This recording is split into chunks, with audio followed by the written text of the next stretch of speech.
Today, I'm interviewing Amber Johnson, Vice President of Health and Wellness, Strategy and Innovation at Mars. We're talking about vulnerability, and specifically vulnerability in the workplace. Sure, it's easy to say, be vulnerable, don't worry, bring your best self to work. However, it can be really challenging to do that. Today, Amber will be talking with us about how to be vulnerable, but also be really smart.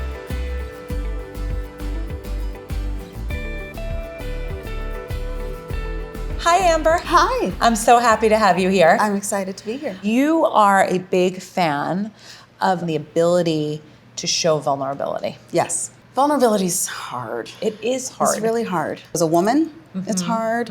I think as a woman of color, Yes. it's hard. I grew up with my parents always saying, you've got to work twice as hard to get to Yes. the same spot. Yes. To then add this, you should be vulnerable and show your true self. And you're like, I'm just trying to get to the same spot. How did you let your authentic self show a little bit more? One of the things that really helped me, honestly, was when I had children, because it became much more critical to be intentional around where I was mentally, physically, and to prioritize. And so that almost forces you to say, this is who I am today. This is who I am at this moment. It's impossible to do everything perfectly Yes. when you are both a mother and moving forward in your career. Right. And so it forces that level of vulnerability. Yes. People are much more accommodating when we're all on the same page as to what it is that we need to accomplish. Yeah. You know, how do you bring a solution forward or some reason as to why I'm looking to do something different? It puts much more meaning behind it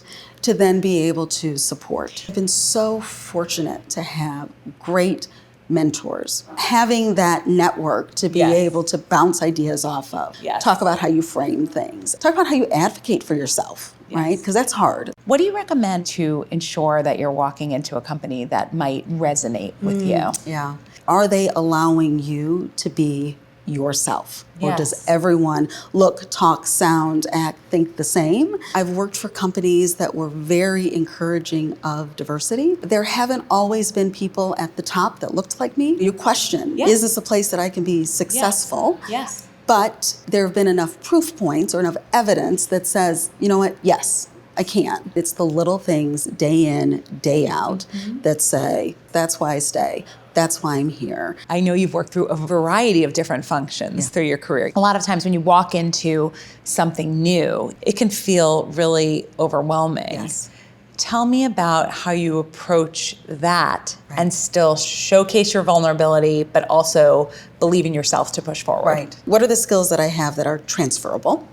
And then what do I need to learn? The gaps probably aren't as big as you initially think Yes. that they might be. My personal mantra is you can do anything for a year. Give yourself the time to learn, to see whether or not you can make an impact. And then if it's just not working for you or anyone else, call it. My husband, though, always says, are you employable? If the answer is yes, then his point is, well, what's the worst that can happen? It sounds like you didn't take every single opportunity because of the choices you made within your family. My youngest was just going into kindergarten, and an opportunity presented itself, which would have been a promotion, but it would have required like 70% travel. I've got two really young girls, and I can't do that right now. My husband has his own career, so it was a constant balancing act. Having a partner who's willing to go there with you and to say, you know what, you've got this today, I'll take it. Valuing and respecting that both of our roles inside the home and outside of the home are of equal importance. Each of you knowing your own boundaries and what's Yes. important to you within your career and at home, and Yes. being able to talk about that, Yeah. I think is what's really key. Yeah.